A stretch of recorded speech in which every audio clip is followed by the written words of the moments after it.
नमस्कार, स्वागत है आपका न्यूज 18 पर। मैं हूं आपके साथ अनामिका सिंह। शौर्य, पराक्रम, त्याग की धरती झांसी में इस वक्त मेरी मौजूदगी है। झांसी समेत कुल प्रदेश के 16 जिलों की 59 सीटों पर आज मतदान संपन्न हो गया है, लेकिन इसी के साथ चौथे चरण के लिए घमासान शुरू हो गया है। चौथे चरण के प्रचार के लिए प्रधानमंत्री मोदी आज हरदोई में पहुंचे और वहां उन्होंने एक बड़ी जनसभा को संबोधित किया। पीएम मोदी ने इस दौरान पिछली सरकारों के आतंकवादी और सीरियल बम ब्लास्ट के हुए धमाकों को लेकर जमकर प्रहार किया।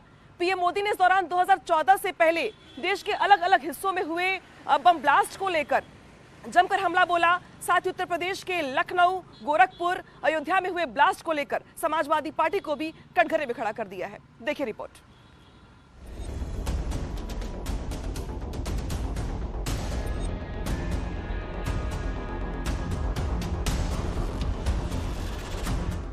ये ऐसा विषय है जिससे सिर्फ यूपी ही नहीं बल्कि पूरा देश प्रभावित होता है। ये विषय है आतंकवाद। चौथे चरण के लिए पीएम मोदी ने हरदोई में बड़ी जनसभा की। सभा को संबोधित करते हुए प्रधानमंत्री ने 2014 से पहले हुए देश में आतंकी बम धमाकों का जिक्र किया। अखिलेश पर निशाना साधते हुए प्रधानमंत्री ने यूपी में हुए बम धमाकों का सिलसिलेवार जिक्र किया। साथ ही पिछली समाजवादी पार्टी की सरकार पर दोषी आतंकियों के केस वापस लेने का आरोप भी लगाया। 2006 में काशी में बम धमाका हुआ था। संकट मोचन मंदिर भी धमाका किया गया था। वहां के कैंट रेलवे स्टेशन भी हमला किया गया था। तब यूपी में समाजवादी पार्टी की सरकार थी। जब 2013 में समाजवादी पार्टी की सरकार फिर से सत्ता में आई तो इन लोगों ने शमीम अहमद नाम के आरोपी पर ये बम धमाका का जो चल रहे थे मुकदमा को वापस लेने का फैसला लिया था। भाइयों, 2007 में गोरखपुर में आतंकी हमला हुआ था। 2013 में समाजवादी सरकार ने तारिक कासमी नाम के आरोपी से केस वापस ले लिया था, लेकिन अदालत इसके लिए तैयार नहीं हुई और फिर तारिक को समाजवादी सरकार ने केस विड्रॉ करने का निर्णय कर लिया था। अदालत ने मना किया, केस चला और परिणाम क्या आया? 20 साल की सजा हुई दोस्तों, 20 साल की सजा। मैं इस वक्त वाराणसी के संकट मोचन मंदिर के बाहर खड़ा हूं, जहां पर साल 2006 में सीरियल ब्लास्ट हुआ था जिसमें 6 लोगों की मौत हो गई थी। उसी साल वाराणसी के कैंट स्टेशन पे भी सीरियल ब्लास्ट हुए थे जिसमें 11 लोगों की मौत हो गई थी और दोनों घटनाओं में करीब 100 से ज्यादा लोग घायल थे। दशाश्वमेध घाट में भी ब्लास्ट हुए थे। तो ऐसे में जिस तरीके से प्रधानमंत्री नरेंद्र मोदी ने उन घटनाओं का जिक्र किया है तो काशी के वो जख्म एक बार फिर हरे हो गए।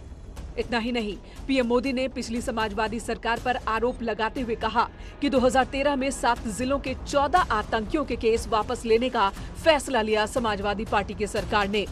इसमें वाराणसी, गोरखपुर, बिजनौर, लखनऊ, कानपुर, रामपुर और बाराबंकी जिलों के केस थे। कोर्ट ने सभी केस को खत्म करने से मना किया और साथ ही कोर्ट ने कई आतंकियों को सजा भी सुनाई थी। पीएम मोदी ने समाजवादी पार्टी पर वार करते हुए कहा कि जिन लोगों को बचाने की कोशिश की गई उसमें गोरखपुर केस के आतंकी मोहम्मद तारिफ काजमी को 20 साल कारावास की सजा हुई। कानपुर केस में इम्तियाज अली को 23 वर्ष की सजा हुई। सितारा बेगम पर 7 साल की सश्रम कारावास और जुर्माना लगाया गया। बाराबंकी धमाका केस में तारिक काजमी और खालिद मुजाहिद को आजीवन कारावास हुई। समाजवादी पार्टी का जो चुनाव सिंबल है ना, उनका चुनाव का निशान है ना, तो शुरू में जो बम धमाके हुए वो सारे के सारे बम धमाके उन्होंने बम साइकिल पर रखे हुए थे। अब देखिए, साइकिल पे बम रखे हुए थे और जहां लोग सब्जी वगैरह खरीदने के लिए आते हैं वही साइकिल पार्क करके चले गए थे और एक समय चारों तरफ ये साइकिलों पर रखे हुए बम धमाके फूटे। मैं हैरान हूं ये साइकिल को उन्होंने क्यों पसंद किया।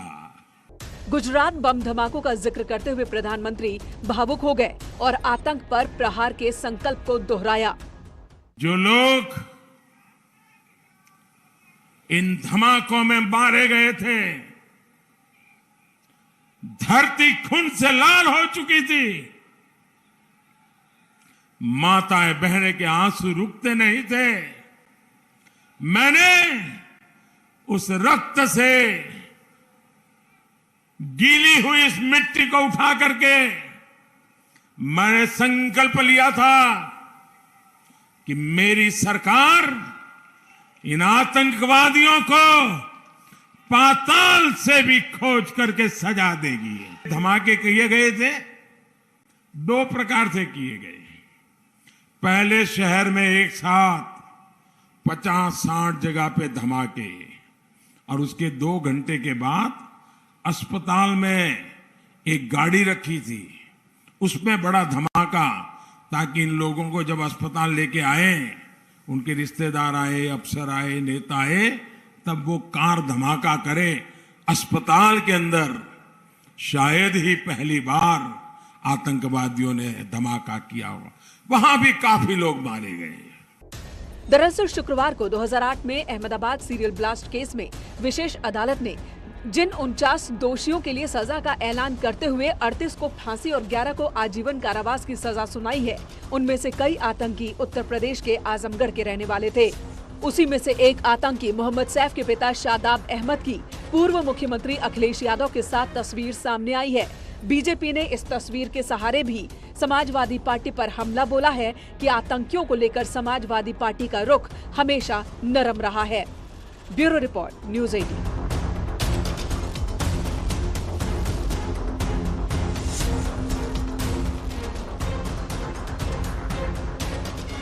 तो जहां पर एक तरफ प्रधानमंत्री मोदी आतंकवाद के मुद्दे को लेकर समाजवादी पार्टी को कटघरे में खड़ा कर रहे हैं, तो वहीं आज मुख्यमंत्री योगी आदित्यनाथ ने भी लखीमपुर खीरी में जनसभा के दौरान अखिलेश यादव पर जमकर हमला बोला है।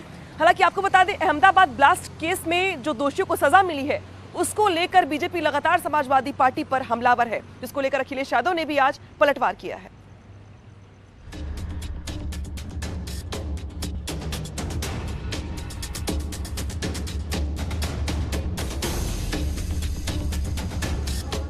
लखीमपुर में जनसभा के दौरान सीएम योगी ने अहमदाबाद सीरियल ब्लास्ट को लेकर अखिलेश यादव पर तीखा प्रहार किया। उन्होंने समाजवादी पार्टी पर आतंकियों को संरक्षण देने का आरोप लगाया। साथ ही कहा कि यूपी में कोई दंगा करने की साजिश नहीं कर सकता। हमारी संवेदना गरीब के प्रति है, किसान के प्रति है, नौजवान के प्रति है, महिलाओं के प्रति है, लेकिन सपा की सहानुभूति किसके प्रति है, उनकी संवेदना किसके प्रति है? उनकी संवेदना पेशेवर अपराधी, माफिया और आतंकवादियों की प्रति है। इसमें से जो आतंकवादी फांसी की सजा पाए हैं, इनमें से 8 आतंकवादी उत्तर प्रदेश के भी हैं। इनमें से एक आतंकवादी का पिता वो बकायदा समाजवादी पार्टी का पदाधिकारी है, समाजवादी पार्टी का प्रचार कर रहा है। मैं पूछना चाहता हूं अखिलेश यादव से, मैं पूछना चाहता हूं 2008 की इस घटना पर अब तक अखिलेश यादव ने अपना स्पष्टीकरण क्यों नहीं दिया? इन आतंकवादियों के प्रति उनकी सहानुभूति और संवेदना क्यों है? न्यूज़ 18 के साथ एक्सक्लूसिव इंटरव्यू में राजनाथ सिंह ने 2008 अहमदाबाद बम धमाके पर भी बातचीत की। उन्होंने दुख जताते हुए कहा कि उस वक्त तत्कालीन मुख्यमंत्री नरेंद्र मोदी आतंकियों के निशाने पर थे। संयोग ठीक था कि ऐसा कुछ नहीं हुआ, लेकिन आतंकियों ने बेकसूर लोगों की जान ले ली। कोर्ट ने कहा कि मोदी का भाग्य अच्छा था और वो बच गए। ये बात सही है, कोर्ट ने यह बात सही कही है। जी जी, कोर्ट ने यह बात सही कही है। नहीं, इस देश की कितनी बड़ी क्षति हुई होती, आप इसकी कल्पना कर सकते हैं। जो व्यक्ति उस समय गुजरात का मुख्यमंत्री था, पॉपुलर मुख्यमंत्री था, बाद में देश की जनता ने उसको बिल्कुल अपने हथेली पर ले लिया, देश का प्रधानमंत्री बनाया, और आतंकवादियों के टारगेट पर वह थे। यदि कुछ हो गया होता तो मैं समझता हूं कि देश की बहुत बड़ी क्षति होती है, अपूर्णीय क्षति होती है। तीसरे चरण का मतदान जारी है और इसके बीच एक बार फिर आतंकवाद को लेकर छिड़ गया है आरोप प्रत्यारोप का दौर। अनुराग ठाकुर ने एक बार फिर समाजवादी पार्टी पर आतंकियों से कनेक्शन का आरोप लगाया, तो वहीं अखिलेश यादव ने भी पलटवार किया। मैंने कल भी कहा था, अहमदाबाद बम धमाकों के तार सीधे तौर पर समाजवादी पार्टी से जुड़े हैं। अखिलेश यादव जी अब तक मौन हैं, चुप्पी साधे हुए हैं। कारण क्या है? आतंकी का अबूजान, समाजवादियों का भाईजान, इसलिए बंद है जुबान। अखिलेश जी की बंद है जुबान। सवाल अनुराग ठाकुर का है, वो मंत्री हैं, जिस समय की घटना हुई होगी ब्लास्ट, उसी के आसपास हमें और वो सब लोग एक गाड़ी में बैठ करके डिफेंस की ऑफिस में गए थे। वहां पर टेरिटोरियल आर्मी की कोई बहुत ट्रेनिंग थी। अगर मैं आतंकवादी हूं तो वो भी आतंकवादी होंगे, और ये बात पूछिए आप उनसे। खैर, कोर्ट ने ब्लास्ट के दोषियों को सजा सुना दी है। अब जनता के फैसले का इंतजार है, जो 10 मार्च को तय कर देगी कि कौन सच्चा है और कौन झूठा। Bureau report, news 18।